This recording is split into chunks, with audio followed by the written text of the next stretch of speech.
नमस्कार मित्रांनो, मी आता आहे मुंबईच्या म्हाडाच्या ऑफिसमध्ये। म्हाडासारखं बदमाश, डांबीस आणि गोरगरिबांची घरं उद्ध्वस्त करणारं दुसरं डिपार्टमेंट तुम्हाला सापडणार नाही।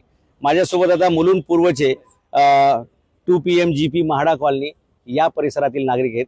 यांच्याबरोबर यांच्या झोपड्यांचं रूपांतर एका चांगल्या घरामध्ये करायचं अशा प्रकारचं म्हाडाने ॲग्रीमेंट केलं 2007 ला। त्याच्यानंतर परत एक नवीन ॲग्रीमेंट केलं 2009 ला। 2009 ला ह्या लोकांना घराबाहेर काढलं। आज त्यावेळी ज्यांची मुलं नव्हती त्यांना मुलं झाली, त्या मुलांना आता मुलं झाली, तरी पण त्यांना घरं मात्र काही मिळालेली नाहीत। 2009 ला घरं तोडली, आज 2026 मध्ये आपण आहोत, तरी त्यांना काय घरं मिळालेली नाहीत।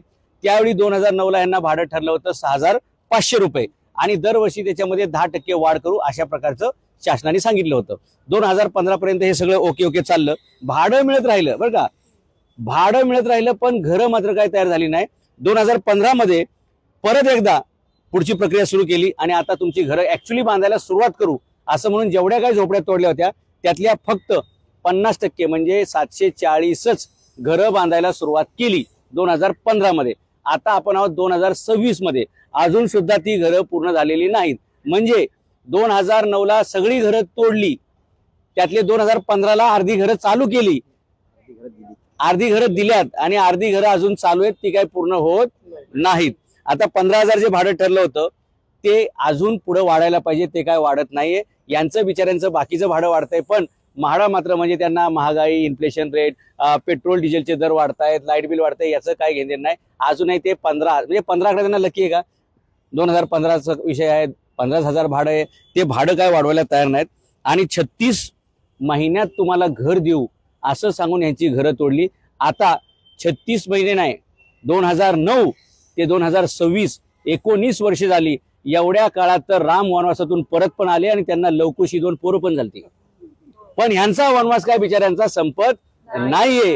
ही या महाराष्ट्रातील स्थिती आहे। म्हणजे रामाचं नाव घ्यायचं आणि या गरिबांचा वनवास मात्र कायमचा चालू आहे, हे चुकीचं आहे। आता वनवास संपला, यांचा संपायला पाहिजे होता, 14 वर्षांनंतर ते परत घराला यायला पाहिजे, तसं झालेलं नाही। आता हा सगळा जो लोचा, घोटाळा आणि फ्रॉड जो चालू आहे त्याला जबाबदार इथले संजीव जयस्वाल नावाचे IAS अधिकारी आहेत। आणि ते IAS अधिकारी एवढे मस्तवाले आहेत, त्यांच्यावर एवढा शासनाचा, प्रशासनाचा, मंत्र्यांचा वरद हस्तय की ते भर सभेमध्ये जो कोणी न्यायासाठी भांडेल त्याला सांगतात, तुला बांगलादेशी पाकिस्तानी करार देईल आणि तुला देशातून हुसकून काढेल। या प्रकारची स्टेटमेंट एक IAS अधिकारी करतात। हा कशाचा माज आहे, ही कशाची हिंमत आहे? मला वाटतं हे मंत्र्यांना फित्र्यांना काही मोजत नाहीत। म्हणजे पूर्वी असं असायचं की मंत्री सांगेल तसं अधिकारी करायचे, आता अधिकाऱ्यांच्या मागं पुढे लोंबकळत हे मंत्री फिरतायत। कारण का? टक्केवारीचं लॉबिंग हे सगळं अधिकारी करतायत। बिल्डरांना एका मिनिटात अपॉइंटमेंट मिळते, हे बिचारे दीड महिन्यापासून, आपण दीड वर्षापासून या अधिकाऱ्यांना 26 मे 2025 पासून म्हणजे दीड वर्ष हे अपॉइंटमेंट मागतायत, ते अपॉइंटमेंट देत नाहीत। म्हणजे ह्यांना भेटतच नाहीयेत। लक्षात घ्या, जो करप्ट अधिकारी असतो तो जनतेला कधी भेटत नसतो आणि जो करप्ट अधिकारी असतो तो बिल्डरला रोज भेटत असतो। या दोन्ही व्याख्या तुम्ही समजून घेतल्या पाहिजे, बरोबर? भरपूर गर्दी असते, संध्याकाळी 7च्या नंतर भरपूर गर्दी असते। तुम्हाला सांगतो, 6 वाजेपर्यंत अधिकारी तुम्हाला नागरिकांना सापडणार नाहीत। 6च्या नंतर जे ते सापडतात ते बिल्डर, त्यांचे एजंट, त्यांचे जे काही देवाणघेवाण असतात ते। आणि संजीव जयस्वाल संध्याकाळी एका विशिष्ट वेळेनंतर विशिष्ट ठिकाणी जाण्याचा त्यांना एक छंद आहे। अशा प्रकारचं मला पण काही गुप्त सूत्रांकडून माहिती मिळाली आहे, तिथले व्हिडिओ पण आपल्याकडे येतीलच। आणि मग ते कसे तिथं इथले कमवलेले पैसे तिकडे कसे उधळतायत याचे सुद्धा शूटिंग लवकरच पाहायला मिळतील असं आमच्या सूत्रांची माहिती आहे। तर हे नागरिकांना का भेटत नाहीत? बिल्डरांना भेटतायत। 2009 पासून यांची घरं तयार होत नाहीत। दीड वर्षांना एकही मीटिंग त्यांनी दिलेली नाही। करप्ट अधिकारी जनतेला कधी फेस करू शकत नाही, कारण त्याच्या तोंडाला फेस आल्याशिवाय राहणार नाही। म्हणून आता अधिकारी तुम्हाला भेटत नसेल म्हणून आपण हे केलेले। प्रवीण दरेकरांना सुद्धा ह्याच्यात आमचं आव्हान आहे आणि विनंती आहे की साहेब, तुम्ही या खात्याचे मंत्री आहात आणि तुमच्या हाताखाली हे सगळं चाललेलं आहे आणि तुम्ही जर ह्याच्याकडे बघत नसताल तर मग आम्हाला तुमच्या तिकडे येऊन बघावं लागेल। कुठं राहतात ते? कांदिवलीला। दरेकर साहेब, चहा वगैरे टाका गॅसवरती, आम्ही येणारे तुमच्याकडे चहा प्यायला जवळपास 5,000 लोक, बरं का? दरेकर साहेब, येतो आम्ही तुमच्याकडे। आणि एकनाथ शिंदे साहेबांकडे हे खाते, एकनाथ शिंदे साहेबांच्या 2 PM आम्ही फोन लावला होता, लवकरच एकनाथ शिंदे साहेबांकडे डायरेक्ट आपली मीटिंग लावूया, एवढं मात्र आम्ही सांगतो, बरोबर? हा, कारण आजारी येते आपण त्यांना रोज एक गुलाबाचं फुल यांच्याकडून इथं पाठवत जाऊ। हा ठीक आहे, ते संजीव जयस्वाल जे ते आजारी पडलेत.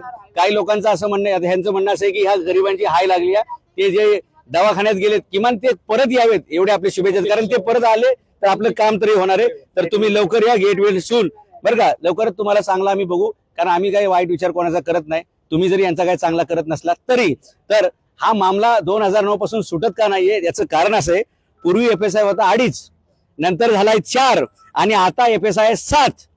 आणि तो 7चा FSI घेण्यासाठी, बिल्डरचं उखळ पांढरं करण्यासाठी यांच्या मात्र घरांवरती यांनी नांगर फिरवलाय, यांच्या घरांचा मसनोटा केलेला आहे. तो आपल्याला सगळ्याला दुरुस्त करायचंय. शिवाजी महाराजांनी जसं सोन्याचा फाळ लावून नांगर चालवला आणि रयतेला चांगले दिवस दिले, मला वाटतं आता आपण सुद्धा फाळ घेऊन यांच्या ऑफिसमध्ये घुसलं पाहिजे आणि ह्यांच्या मेंदूमध्ये जे काही ढेकळं घुसलेत ना, ज्याच्यात काय पिकत नाही, त्याच्यावरती हा नांगर चालवला पाहिजे. माझी विनंती आहे, प्रवीण दरेकर दादा, काय त्यांना भाव म्हणतो ना आपण, हा, तुम्ही मला ओळखत असताल किंवा ओळख होईलच आपली, ओके.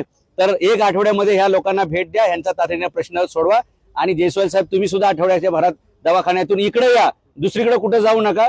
याही आमच्या तुम्हाला शुभेच्छा आहेत. तुमच्यासाठी फुलं तयार ठेवू. या गोरगरिबांना तुम्ही वेळ द्या, जास्त यांना टांगणीला लावू नका.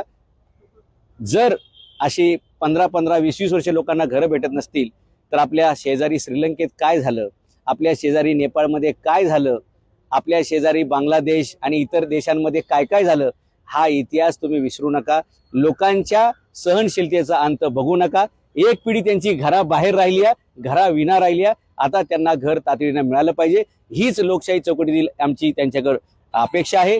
आणि मुख्यमंत्र्यांनी सुद्धा ह्याच्यामध्ये लक्ष घालावं, कारण तुम्ही जे बोलताय ते पूर्ण झालं पाहिजे. जनतेला जी आश्वासनं दिली जातात ते पाहिलं पाहिजे. तुम्ही रामाचं नाव घेता, रामराज्य आलं पाहिजे असं म्हणता, लोकांच्या हातात भगवा झेंडा दिलेला आहे, पण अजेंडा काय, तर रामाला वनवासातून घरी शिवू द्यायचं नाही. रामाला आयुष्यभर वनवासात ठेवणं हे काय रामायण नाही. 14 वर्षानंतर का होईना, पण रामाला परत अयोध्येत सन्मानाने बोलावलं गेलं. प्रभू रामचंद्रांनी तिथं बसून राज्य केलं.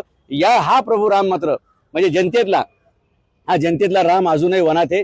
तुमच्या मनात असेल तर हा राम वनातून आता परत अयोध्येमध्ये घ्या. ह्या लोकांना हक्काचं स्वतःचं घर लवकरात लवकर मिळावं. लवकर मिटिंग द्या आणि लवकर यांची घरं पूर्ण करा. घरं भरायचे कार्यक्रम आता बास झाले, यांची घरं पूर्ण करा, एवढीच आमची विनंती आहे.